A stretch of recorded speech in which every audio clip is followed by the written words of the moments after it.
Bonjour Sylvain Berrios. Bonjour. Merci d'être avec nous ce matin. En tant qu'élu local, quel regard portez-vous sur l'élection du jeune président Macron?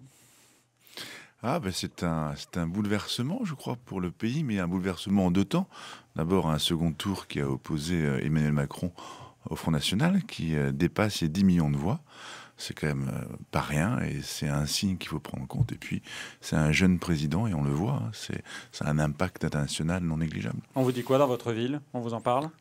Ah oui, la politique, de toute manière, occupe tous les cœurs de la démocratie, c'est-à-dire des salons de coiffure au restaurant, au marché forain. Bien sûr que tout le monde en parle, mais tout le monde parle aussi de l'élection ratée des Républicains. Ouais. Et alors là-dessus, les Républicains présentent leur programme pour les législatives. D'abord, est-ce que vous serez candidat? J'annonce ma décision ce soir à Hôtel de Ville à 20h. Je vous invite à venir. Je ne pourrais vous pas aurez attendre vous aurez ma décision. J'ai besoin de le savoir ce matin. Mais vous n'avez pas traversé tout Paris pour... Le respect des habitants de ma circonscription est supérieur à votre envie d'avoir ce matin un indice peut-être, est-ce qu'il y aura du champagne? Ce soir il y aura surtout beaucoup d'amitié, je crois. Et des bulles?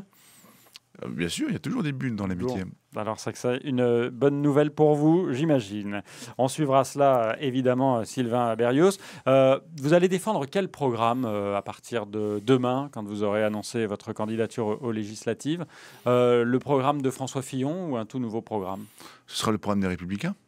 Le programme des Républicains tel que François Baroin va mener d'ailleurs cette campagne sur la base d'un programme qui est un programme amendé et qui est un programme qui rassemble toutes les sensibilités qui étaient présentes lors de la primaire. Si on regarde ce nouveau programme présenté par François Baroin, il y a une baisse d'impôts qui est proposée, on met en avant les classes moyennes, les classes populaires. Ça veut dire quoi que François Fillon n'était pas en phase?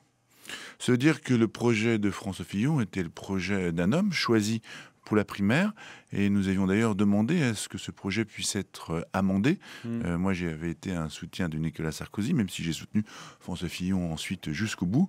Je crois que les choses sont ainsi faites.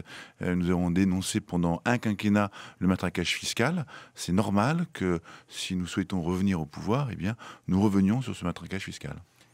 On fait plus de cadeaux chez les Républicains qu'à l'époque de François Fillon? C'est pas des cadeaux. Il y a 100 milliards d'euros de baisse de la dépense publique. Et donc, c'est assis sur des efforts non négligeables de réforme, mais qui nécessitent aussi, pour relancer la croissance, des baisses d'impôts. Sur le terrain, quand vous allez mener campagne pour les législatives après avoir déclaré votre candidature ce soir, Sylvain Berrios, est-ce que vous assumerez qu'il y ait des gens de votre parti qui entrent au gouvernement d'Emmanuel Macron? Notamment, on parle peut-être d'un Premier ministre, Édouard Philippe, maire Les Républicains du Havre. Mais ce qui est assez amusant dans cette affaire, c'est que moi j'ai vu le soir de l'élection présidentielle un ancien ministre de Nicolas Sarkozy proposer faire une offre de service après 18 minutes d'antenne. Moi j'observe simplement que Emmanuel Macron, aujourd'hui, ne demande rien aux Républicains. Ça ne sert à rien de courir après quelque chose qui ne nous est pas proposé. Il y a des courants de pensée. Ça vous dérangerait? Il y a des courants de pensée dans la vie politique qui dépassent les partis politiques. Donc le courant de pensée libéral, gaulliste et même social-démocrate appartient au fond au corpus idéologique des LR. Nous allons le défendre. Et si après l'élection... Mais vous, à l'Assemblée, vous êtes prêt à voter des textes de loi proposés? Mais j'ai déjà voté, moi, des textes de loi. J'ai voté, par exemple, la loi interdisant le cumul des mandats. Alors que mon camp n'y était pas favorable. Moi, j'ai été un député élu sans investiture. J'ai rejoint le camp qui était le mien, d'un point de vue philosophique et de corpus idéologique. Il n'en demeure pas moins que lorsque les propositions sont bonnes, je les vote. C'est pas... pour l'état d'urgence, par exemple, on a considéré que le gouvernement n'avait pas été assez loin. Pour autant, on n'a pas voté contre. Donc vous pourriez entrer au gouvernement d'Emmanuel Macron? Non. Non. Moi, je gagne des élections législatives et ensuite... Ah, vous êtes candidat, donc? Non. les Républicains gagnent les élections législatives et ensuite, on verra ce qui se passe. L'actualité qui vous concerne aussi, Sylvain Berrios, c'est la publication ce week-end, le week-end dernier, des décrets qui donnent plus de pouvoir aux préfets en matière de logements sociaux. Est-ce que ça veut dire que ça y est, il va y avoir du logement social à Saint-Maur-des-Fossés, alors que vous dites tout le temps que vous n'avez pas de terrain pour en construire?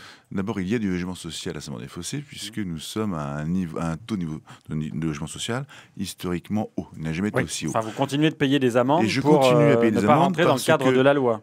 Non. Je continue à payer une amende parce que l'idée pas. même qu'on puisse construire du jour au lendemain 15 000 logements sociaux à Saint-Maur est absurde. Il faudrait que je rase les 2 tiers de ma ville. Je ne le ferai pas, je ne le ferai jamais. Et le cynisme de la ministre qui, le jour de l'élection présidentielle, dimanche, publie 2 décrets visant à nouveau à contraindre les maires est intolérable. Vous payez combien par an d'amende ? Un peu plus de presque 900 000 euros, et je pense qu'elle sera quadruplée sous l'effet de Mme Cosse et des socialistes et du gouvernement, d'ailleurs, auquel a appartenu Emmanuel Macron. Sylvain Berrios, député maire Les Républicains de Saint-Maur-des-Fossés dans le Val-de-Marne, était l'invité de France Bleu ce matin. Interview à retrouver en vidéo sur francebleu.fr. Merci, bonne journée. Merci à France Bleu. Et bonne soirée donc. Merci.